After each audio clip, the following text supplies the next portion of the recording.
Good morning. I'm back with my morning cup, and this cup says, "A good neighbor is a welcome blessing." My neighbors gave this to me a long time ago. They think I'm a blessing. It's good to be thought of as a blessing. Hey, we're going to talk about this morning. I just want to drop in and encourage you again this morning regarding making sound and wise decisions.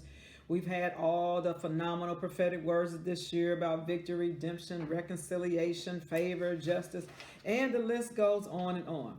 But it's so vital that we make good, sound, wise decisions. And you know what? A lot of times we isolate ourselves from people who tell the truth. We don't want to be around those people that'll speak the truth. But you were praying, you were asking God for guidance, and what do I do about this and what do I do about that? And then they have this person in your life that'll speak the truth, but you don't really want to hear them. So guess what? You really don't want wisdom, okay? And so, guess what? We are light. It's important that we make sound decisions, especially as believers, because we are light. We are light. People are watching us. We are called to a certain sphere of darkness. We are called to this dark world, and we need to be light. And when we learn to make wise decisions, we are light. We are able to impact and influence the world, okay? It's so important. I remember one time I wanted to, years ago, I was in this church and I needed a car. And one of the elders there, he worked out, he was a car dealer. And so he said, "Oh, Sister Betty, I'm going to need you to wait, and I'm going to get you a car. I'm going to get you a car." But oh, no, did I wait? Mm-mm. So I found the car that I wanted, and I paid my money for it, drove the car to the church and everything. And the elder said, "Didn't I tell you to wait?" He said, "I just found you a car this week." He said, "I was going to call you." And it was like the same car. It was a newer model, and it was like, I paid like 1,000, a couple thousand more than what I should have paid for it. And see, this is what happens when we don't wait and when we don't listen. When we don't listen to sound judgment, we make a lot of bad decisions. And guess what? We have to cost. It's going to cost you. Okay? So I'm on part two about making wise decisions. And one of the things that when we talk about wise decision, when we begin to make wise decisions, we begin to regain clarity, and clarity is life changing. Okay, so number one is, would it edify you? Would it bring you, when you make this decision, you got to think about, will this bring me closer to God, or will it pull me further away? You got to think about that.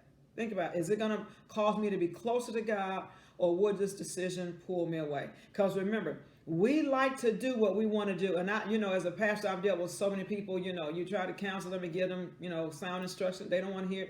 They want to do what they want to do. They want to do what makes them feel good, because their flesh, they make decisions out of that flesh. And boy, do you pay later. It's okay. I would rather cry a few tears now than cry a river of tears later, okay? Just go on and break the soul tie, whatever it is. Or just humble yourself and say, "Lord, I trust you. You're sovereign. You know what's best for me. So I have to trust you in spite of what I want." And a lot of times it may lead me in a place where I'm not very comfortable, but it's okay, because it's going to all work out for my good, okay? Number two, would it serve the right master when you make this decision? Now, will it cause you to compromise your submission and obedience to Jesus? Got to think about it. No man can serve two masters. Either he's going to love one or hate the other. So you got to begin to look at it. Am I serving the right master when I make this decision? Okay. Will it compromise my submission and my obedience to Christ? Okay. Number three, would it be a weight or hindrance? Okay. Would your decision be something that will drag your Christian life down, your influence, or your influence towards others? Everybody now, we're in this season where everybody's getting branded. Okay, since you have a brand, how does it make your brand? What does it make your brand look like? You are your brand. Okay, will this drag down your influence? Gotta think about it. Number four, would it please God or man? Would it please God or man? Self or man? Self or man? Okay, usually 100 times out of 10, 100 times out of 100, if it's pleasing you, it's probably not pleasing God. And that's one thing about serving God. God always, like for me, always call you to do something you don't want to do, calls you to a place where you don't want to be. You have to pay more than you want to pay. It's like he pulls that out. It's like you have to make those sacrifices, because, this is one thing that I've learned through bad decisions. God, you're sovereign. And you know, we can never see the end of the thing. We only know in part, we prophesy in part, we see in part. But God has the whole picture. He has the whole blueprint. And he only gives it to us in pieces. And this is one reason why we really need to trust God, because he has your best interest at heart. Okay? Because, you know, we got to make sure that we're not operating out of rebellion and selfishness, because sometimes we spend way too much time in failure zone, okay, when we could be walking in success. And this is where God wants us. This is the prophetic word that was spoken for this season, that we begin to walk in success. It's time to get up and shake yourself and begin to look at your past decisions and your past mistakes and say, hey, look, I've made a mess of my life. I know what I can do with my life, but God, I'm willing to see what you can do with it, because you're going to make something amazing out of this mess that I've made, okay? And one thing, when we make a decision, I don't even know what number I'm on, but I guess maybe 6, I don't know, 4 or 5, one of them. Anyway, how will the devil react? Would hell celebrate your choice? Would hell be celebrating? Yes, we got him now. Yes, we got it now. But in 1 Peter 5 and 8 and 9, the Bible says, be sober, be vigilant, because the adversary, the devil, is walking about looking. He's lurking. He's looking for the one that he can devour. Which one is that? That one that don't submit to instruction. That one that has wandered away. You see the animal kingdom, and you'll see the whole herd of gazelles. They over there getting water. They drinking water.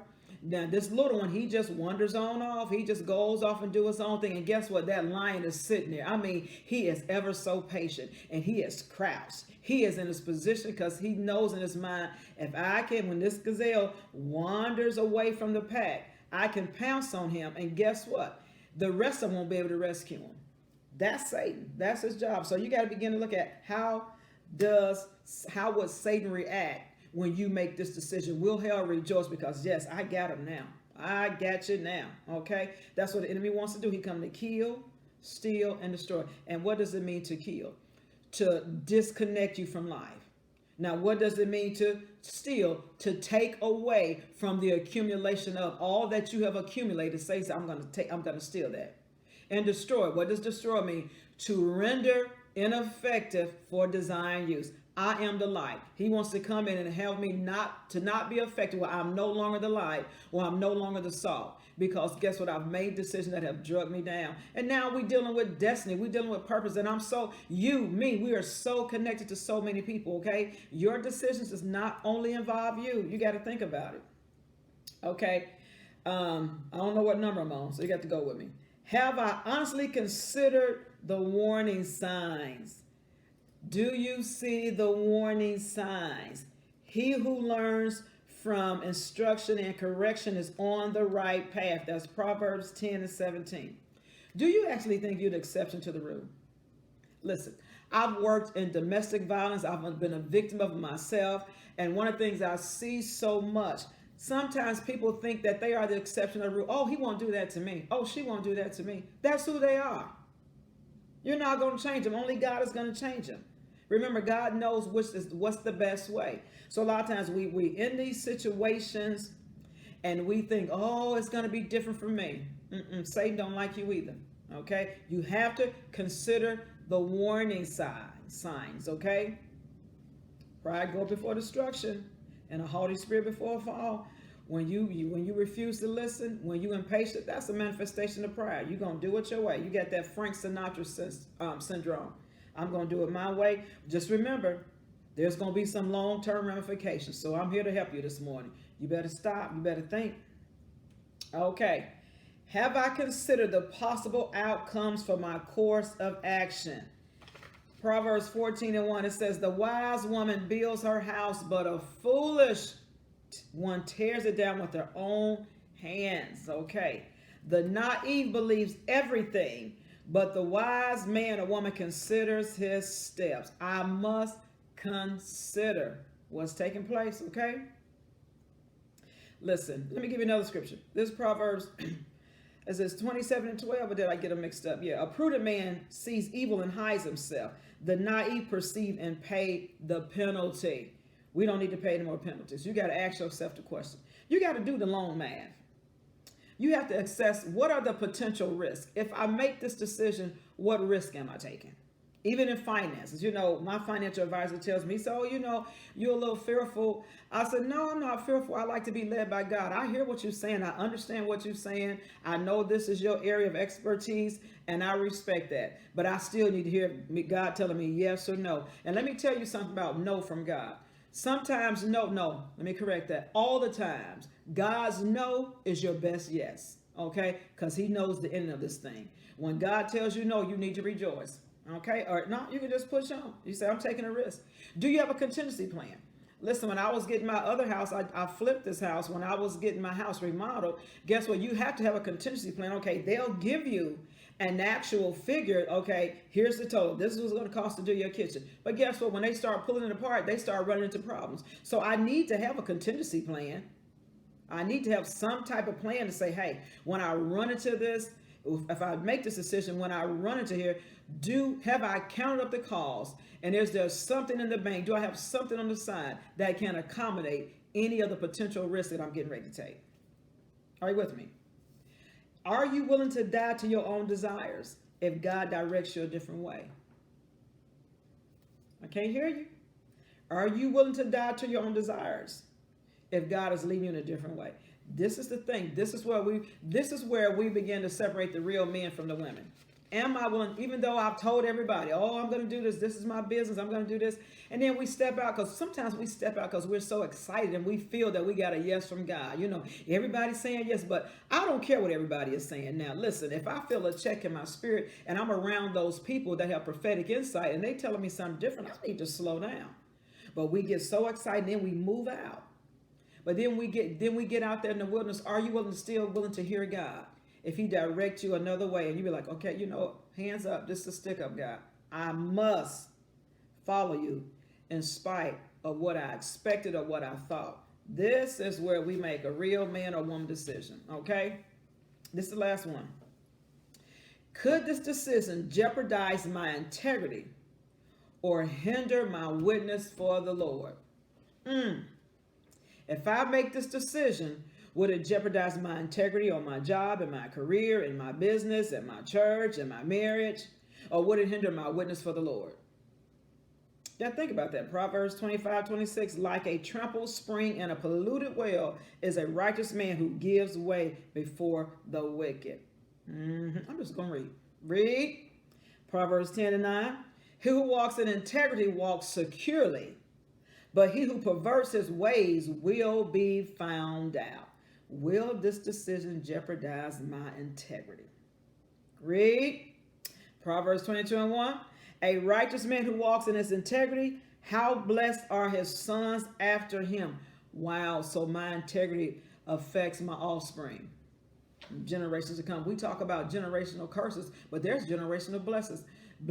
So I can be a blessing to my generation, to my children, my grandchildren, by walking in integrity. And guess what? That becomes the pattern that my bloodline walks in. All right. Read. Is that all the scriptures? Oh, I got one more. Proverbs 22:1. A good name is to be more desired than great riches. Favor is better than silver and gold. I hope I help you today. I just want to stop by and encourage you. It is imperative that we make wise decisions. Those wise decisions will catapult you into your destiny, your purpose, and to those open doors. Be blessed. Have a phenomenal day.